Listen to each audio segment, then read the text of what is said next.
Este es el 25º astrológico y hoy hablamos del Sol entrando en el signo de Leo. Estoy un poco resfriado, así que voy a ver cómo voy haciendo con el tema del aire y de las mocos y demás. Sabrán disculpar el tono un poco pastoso de mi voz. Durante este pasaje del Sol por el signo de Leo, vamos a encontrarnos con una revisión profunda de la identidad, de la que hablamos bastante la semana pasada, cuando Mercurio empezó a retrogradar en el signo de Leo. El ingreso es el 22 de julio, el ingreso del Sol al signo de Leo, y lo hace ya con Mercurio ahí y con Mercurio retrogradando. El marco general de este pasaje del Sol por el signo de Leo es que hay muchas retrogradaciones y en particular retrogradaciones en signos de fuego. Tenemos a Saturno y a Neptuno que están retrogradando en Aries.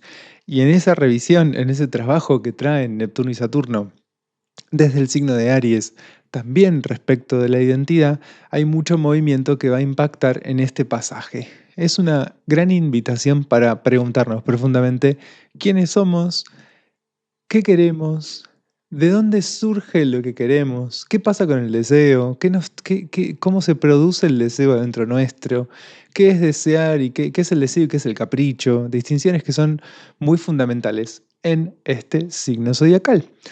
Y en la función del sol también, ¿no? El sol tiene que ver justamente con la producción de un deseo que expresa y despliega nuestra esencia en el mundo.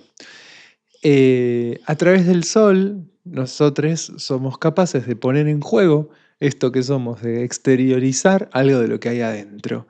Hay algo de esa relación adentro-afuera que es muy interesante para pensar y elaborar durante este pasaje del Sol por el signo de Leo en este marco general que les decía de retrogradaciones y de revisiones.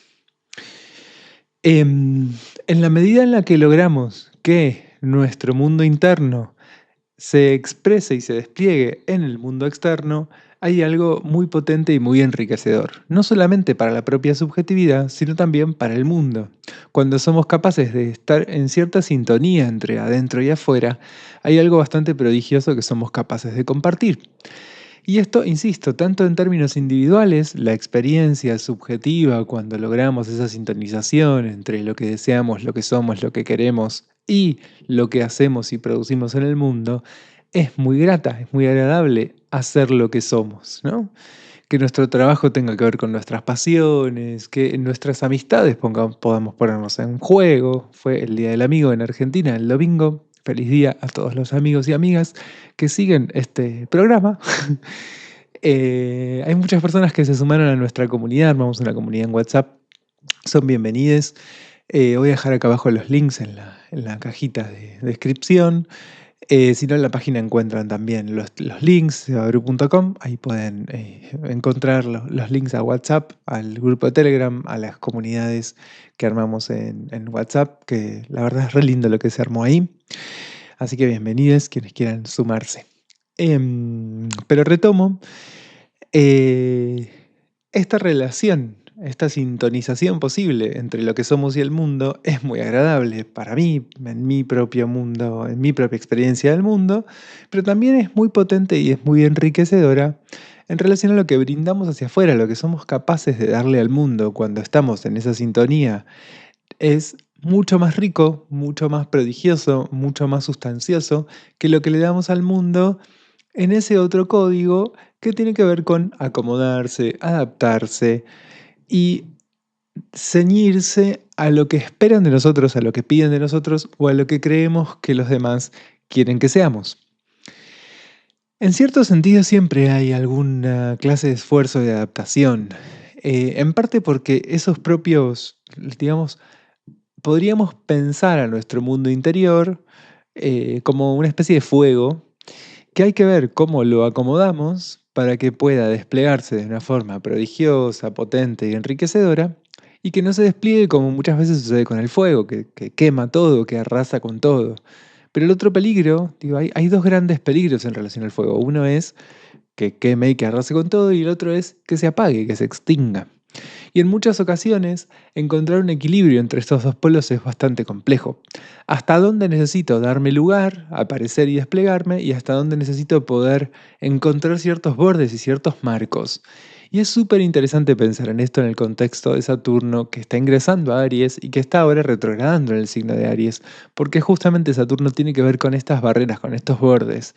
Imagínense la estructura de un hogar, de una hoguera, eso, ¿no? Una serie de piedras que demarcan un círculo en donde el fuego puede suceder tranquila y prodigiosamente, generando calor y luz a su alrededor, sin dañar a nadie y sin extinguirse, ¿no? Algo de esto, generar esta estructura que permita esa relación adentro-afuera. Entonces decía, imagínense que tenemos adentro un fuego y que tenemos que encontrar los modos de que salga y se oxigene, pero también los modos de que no se vuelva avasallante, arrasador y destructivo. En ese equilibrio hay algo de poder poner en juego lo que somos, desplegado hacia el mundo, y encontrarnos con lo prodigioso que brindamos hacia afuera y que además percibimos internamente. Esto en una gran medida se va a hacer con el escollo, con la incomodidad y con la tensión que produce el miedo a que lo que somos es en sí algo muy misterioso.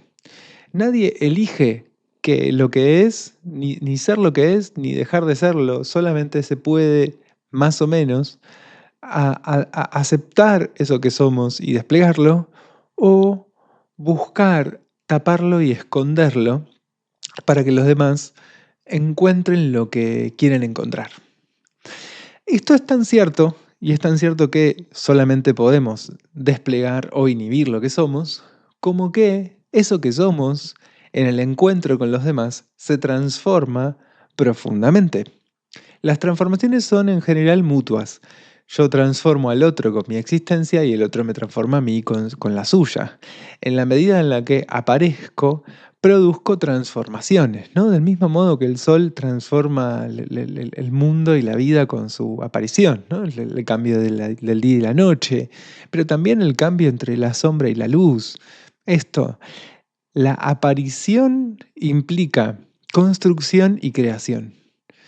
Entonces, en la medida en la que aparezco, transformo a las demás personas, pero también simultáneamente me arriesgo a ser transformado. Entonces, uno de los grandes escollos para poder estar en sintonía con lo que real y profundamente somos es el miedo a no saber y no entender de dónde surge eso que soy, nuestras pasiones, nuestros deseos, nuestra esencia más profunda no es algo que manejemos y controlamos, sino algo a lo que simplemente podemos darle más o menos permiso de aparecer y a lo que podemos armarle más o menos una estructura para que pueda aparecer de una forma agradable, de una forma constructiva, de una forma creativa. Muchas veces esa regulación de la propia individualidad se da a través de una inhibición. Entonces no me permito aparecer y permanentemente me esfuerzo a hacer lo que no soy. Pero en otras ocasiones aparece una desregulación que se vuelve arrasadora. Esto es lo que mencionaba antes, ¿no? Entonces, la posibilidad de armar una regulación en donde yo pueda aparecer, pero simultáneamente lo haga de una forma creativa, constructiva y que me entrelace con otras personas, es justamente algo de lo que trae este tránsito conjunto entre Mercurio retrogradando, Saturno retrogradando en Aries, Neptuno retrogradando también en el signo de Aries, y simultáneamente Plutón, que está retrogradando en Acuario. Acuario es el opuesto complementario de Leo. En este ingreso del Sol al signo de Leo vamos a vivir también una oposición del Sol con Plutón. Plutón está en los primeros grados del signo de Acuario y cuando el Sol esté en los primeros grados de Leo va a hacer oposición.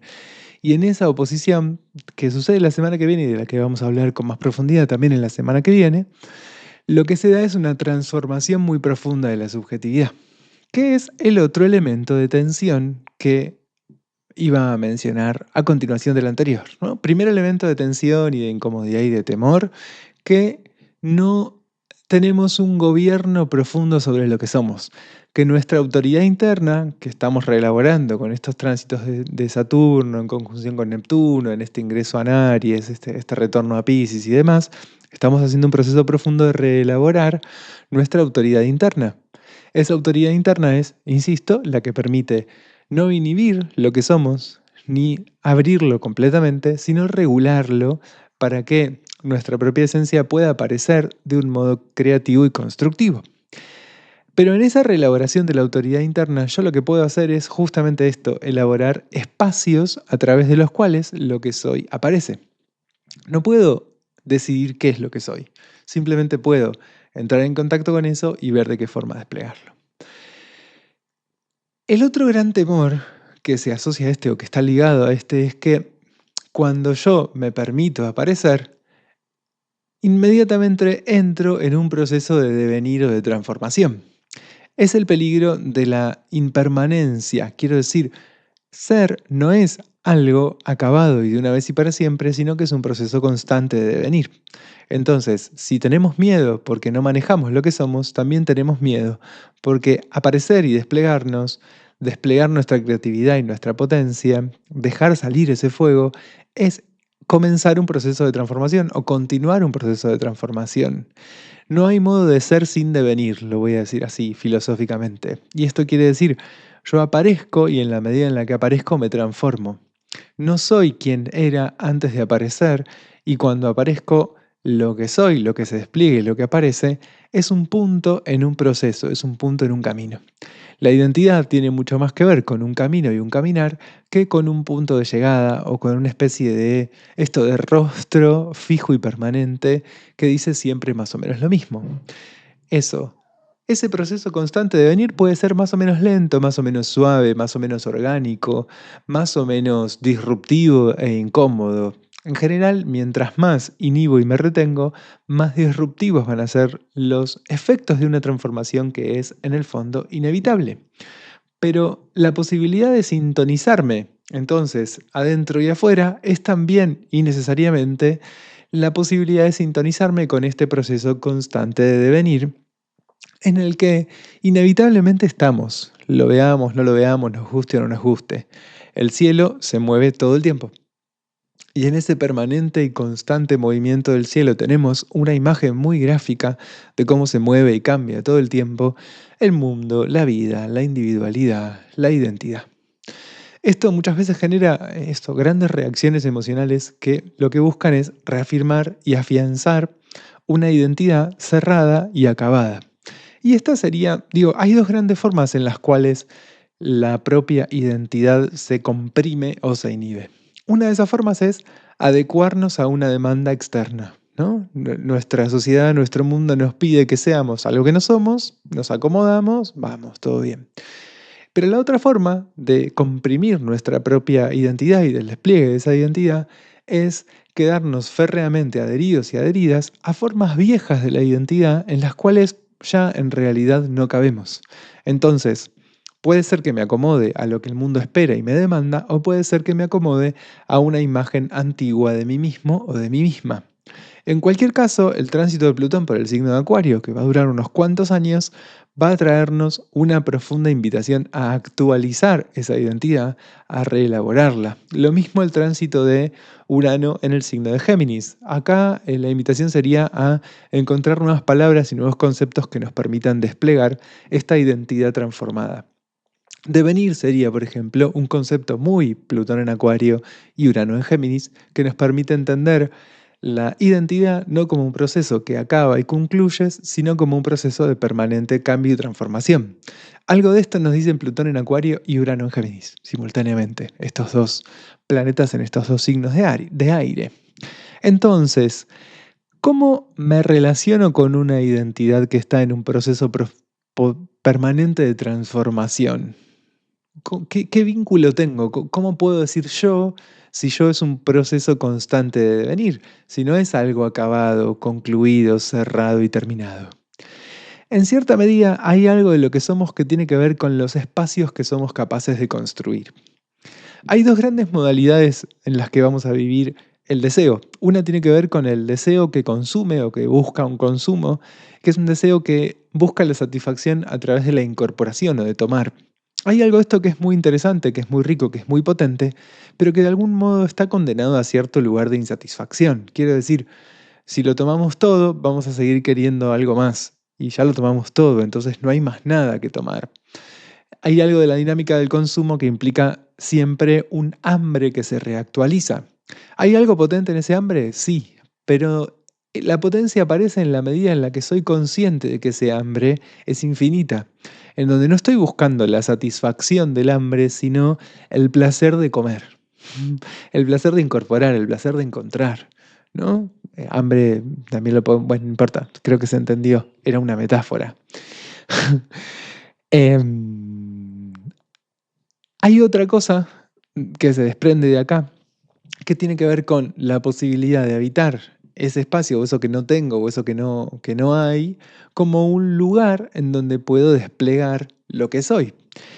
Hay dos modos de entender lo que falta o lo que no está, o los huecos o el vacío. Un modo es como algo incómodo y angustiante que yo tengo que poder resolver de alguna forma, y otro es entender ese hueco y ese vacío como un espacio en donde lo que soy puede desplegarse. Una identidad que es consciente del vacío y que habita ese vacío, construye un espacio, un lugar en ese vacío, es una identidad potente y enriquecedora que está más vinculada con la creación que con el consumo. Siempre están un poco relacionados los dos términos, ¿no? No es tan lineal. Pero normalmente, incluso cuando en la creación hay necesariamente un consumo, ese consumo no tiene tanta angustia detrás y no está tan orientado a llenar y a satisfacer a través de tomar, sino que está más orientado a la transformación. El consumo que produce el gesto creativo justamente transforma simultáneamente el mundo y a mí misma y a mí mismo. Esto es muy complejo y filosófico lo que estoy trayendo, pero la astrología de algún modo extraño piensa así el mundo o nos invita a pensar así el mundo. Esta relación entre adentro y afuera es una relación de profunda correspondencia. Astrológicamente es lo único que tenemos para poder pensar el mundo. Quiero decir, la base sobre la que se sostiene la astrología es como es adentro, es afuera, como es arriba, es abajo. Y en este principio de correspondencia, las transformaciones que vamos a vivir en el mundo externo y lo que tomamos del mundo externo también tiene que ver con algo de lo que se mueve en nuestro mundo interno. Entonces, nuestra identidad es impermanente, está en un proceso permanente de devenir y es además el resultado de expresar el misterio. Por eso nos da tanto miedo ser quienes somos y vamos a buscar en un montón de ocasiones el refugio de una identidad prefabricada que nos ofrece nuestra sociedad, que nos ofrece nuestro mundo. Me gusta invitarnos a pensarlo más en términos de los temores que nos da individual y singularmente el mundo, y menos en términos de un mundo maligno que está ahí buscando someternos y destruirnos, porque nos da más herramientas para poder encontrar, al menos individualmente, otras estrategias con las cuales poder ligarnos más profundamente con lo que somos y encontrar así algo de alegría, cierta potencia vital, que es algo de lo que trae el sol en el signo de Leo, ¿eh? Hay algo de esa alegría, de esa vitalidad, de esa felicidad, ¿no? El cumpleaños, literalmente, además leonino y sol en Leo, que estar cantando el feliz cumpleaños y toda la gente alrededor aplaudiendo y celebrando mi existencia en esta vida, ¿no? Hay algo de eso del sol en Leo y nos invito a darnos un momento entre todas estas retrogradaciones y reflexiones que están en el aire en este momento para poder hacer algo de esto, ¿no? A hacer algo parecido a celebrar nuestra existencia, a celebrar que estamos en esta vida, a celebrar que estamos en este mundo. Porque de algún modo, en esa celebración hay algo de sintonizarnos profundamente con esta esencia que es siempre y necesariamente muy vital. Nuestra propia esencia es un despliegue de vitalidad. Nuestra propia esencia nos sintoniza con la vida. Y en la medida en la que nos sintoniza con la vida, la experiencia es de alegría, de felicidad, es una experiencia expansiva. Obviamente no es así todo el tiempo, no va a ser así todo el tiempo. Parte de la vida es la muerte, y etc. Pero en sí, la potencia de la vida es justamente esa alegría, esa felicidad, esa expansión, esa potencia. Bueno, dije un montón de cosas así tuqui tuqui tuqui entrelazadas. No, no se notó tanto que estaba resfriado al final. Aprovecho este breve impas en el discurso para decir, suscríbanse, comenten este video, Pongan estrellitas en Spotify o en la plataforma de podcast en la que estén escuchando esto. Está mi página sebabru.com, pueden seguirme en Instagram si no lo hacen, sebabru.astrología, les hablaba de las comunidades.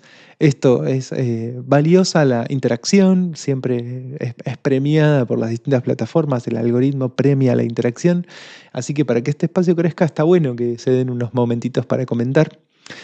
La semana pasada les compartí información sobre lo que traía Mercurio retrogradando dentro de distintas casas de la carta natal. Si alguien no lo vio, comente acá, le paso el link para que pueda acceder a esa información. Pueden ir directamente también sebabru.com/kit y ahí van a encontrar la información sobre qué les trae individualmente la retrogradación de Mercurio. Me gustaría ir cerrando este podcast trayendo algo de lo que traen otros tránsitos de esta semana. Tenemos por un lado la cuadratura de Venus con Marte. Primero hay una cuadratura de Venus con el nodo norte, que es el 21, hoy que estoy grabando esto. Y después, el 23, está la cuadratura de Venus con Marte. En la cuadratura del 21 con el nodo norte hay algo de que nos hace una pregunta esa cuadratura en relación a el diálogo que hay entre la sustancia y la materia y el espíritu, lo sutil, lo intangible. Es una pregunta amable y amorosa, pero una pregunta al fin. ¿Hasta dónde en la sustancia concreta de mi vida yo le doy lugar a algo de lo que tiene que ver con esa sustancia intangible del espíritu? ¿Qué relación hay entre mi modo de vivir la materia y mi modo de vivir lo espiritual? ¿Cuánta tensión hay entre estos dos conceptos? Digo esto recordándonos que tanto lo material como lo espiritual son manifestaciones de una sustancia sutil previa o anterior, ¿no? Esto no es que lo espiritual es y lo sustancial es un engaño, ¿no? No está la mentira en ninguno de los dos polos. Ambos polos son la expresión de una sustancia sutil anterior o previa o fundante de estas dos dimensiones. Y de algún modo pensar cuál es nuestra relación con esas dos dimensiones es parte de la naturaleza de lo humano, en donde tenemos un contacto profundo con las dos dimensiones, con la dimensión de lo espiritual, de lo sutil y de lo intangible, y con la dimensión de lo concreto y de lo material. Y un poco con esa pregunta todavía abierta y con el Sol entrando en el signo de Leo, aparece la cuadratura de Venus en Géminis con Marte en el signo de Virgo. En esa cuadratura lo que nos vamos a encontrar son algunas preguntas en relación a la comunicación en nuestros vínculos y en relación a qué diálogo tenemos con la energía femenina y con la energía masculina dentro de nuestra propia carta y desde ahí proyectada en nuestros vínculos. ¿Cuánto ponemos en, por ejemplo, otros varones nuestra energía masculina, en otras mujeres nuestra energía femenina y cuánto podemos asumir que hay algo de eso que es profundamente propio? También esta cuadratura pone de manifiesto las tensiones que hay internamente entre un principio masculino activo y un principio femenino receptivo. ¿Cómo nos llevamos individualmente con eso? ¿Qué pasa? ¿No? ¿Qué ecos hay en la historia de nuestra familia? ¿Cuánto asociamos lo receptivo con el padecimiento o el sometimiento? ¿Cuánto asociamos lo activo con ser sometedores o sometedoras? En fin, una revisión que se entrelaza un montón con la cuadratura que vamos a vivir de Mercurio con la luna negra. En esta cuadratura es la segunda que estamos viviendo y es muy interesante porque las retrogradaciones de Mercurio, sobre todo esta y la que viene, van a estar en contacto, van a tener un lazo muy estrecho con la luna negra que está transitando el signo de Escorpio. En esta cuadratura, lo que nos va a traer un poco la relación de Mercurio y la luna negra es la observación visceral y profunda de algunas cosas que pasan muy en lo interno. Entonces, mientras Mercurio retrograda, reelaboramos la identidad, preguntándonos cosas en relación a traumas de la historia, del pasado y de la memoria, cosas que en su efecto traumático sobre nosotros nos marcaron de un modo indeleble y que en esas marcas reaccionamos y respondemos. Y entonces la pregunta ahí sería, ¿cuánto de lo que somos tiene que ver con poder superar o trascender ciertos traumas? Quiero decir, en la medida en la que muchas de las cosas que hacemos, decimos, sentimos o vivimos tienen que ver con traumas de nuestra historia, hay algo de lo que somos que no puede aparecer, porque aparece primero la reacción frente a lo que nos pasó y a lo que nos hicieron. ¿Cómo respondería yo ante esta situación si no respondiese desde el trauma? Esta sería una pregunta interesante para Mercurio retrogradando en Leo en cuadratura con la luna negra. Pero por el otro lado aparecen mucho estos temores de los que hablé más temprano, ¿no? El temor de la identidad impermanente y el temor de una identidad que no manejamos y no controlamos. La luna negra habla de estas dos cosas, habla de las marcas de lo traumático, pero también habla de ese misterio que somos, habla mucho del vacío, ¿no? Muchas de las cosas que hablé en relación al vacío están reflejadas en este tránsito, tienen que ver con este tránsito. En la medida en la que yo soy capaz de aceptar que hay un vacío que es fundante y que es origen de lo que somos, hay algo que se vuelve un poco más agraciado y dejo de reaccionar tanto. Si no, mi propia pasión me resulta muy aterrorizante, porque en cierta medida lo es. ¿De dónde surge esa pasión que me toma y me embarga? ¿Por qué me enamoro perdidamente de esta persona y no de aquella otra o de aquella de más allá? ¿Qué se pone en juego acá? Bueno, parte del misterio. Y es parte de lo que de alguna forma anima nuestra individualidad, anima nuestra subjetividad. En esta retrogradación de Mercurio, en cuadratura con la luna negra, hay algo de esto que se pone en revisión. ¿Qué relación tiene mi identidad con ese misterio? ¿Hasta dónde mi identidad es fruto o está en diálogo con ese misterio? Y después, esto va a ser el 25, esta cuadratura, y el 24 hay un trígono del Sol con Saturno y Neptuno en el signo de Aries, que entrelaza mucho este ingreso del Sol al signo de Leo con todo esto que está pasando en el signo de Aries, con esta revisión profunda de la identidad y de ese diálogo del adentro y del afuera que traen Saturno y Neptuno retrogradando en Aries. Hemos hablado de esto en episodios anteriores, volveremos a hablar de esto cuando Saturno y Neptuno dejen de retrogradar y empiecen a avanzar de nuevo hacia Aries. Y bueno, nada, hablaremos porque hablar es lo que nos trae acá, ¿no es cierto? Este fue el 25 kit astrológico para sobrevivir al apocalipsis. Yo soy Seba Bru, pueden seguirme en sebabru.astrología en Instagram y en Facebook, sebabru.com. Gracias por estar acá, gracias por sus comentarios y por su presencia, por su afecto. Nos vemos la semana que viene. Que la pasen muy bien.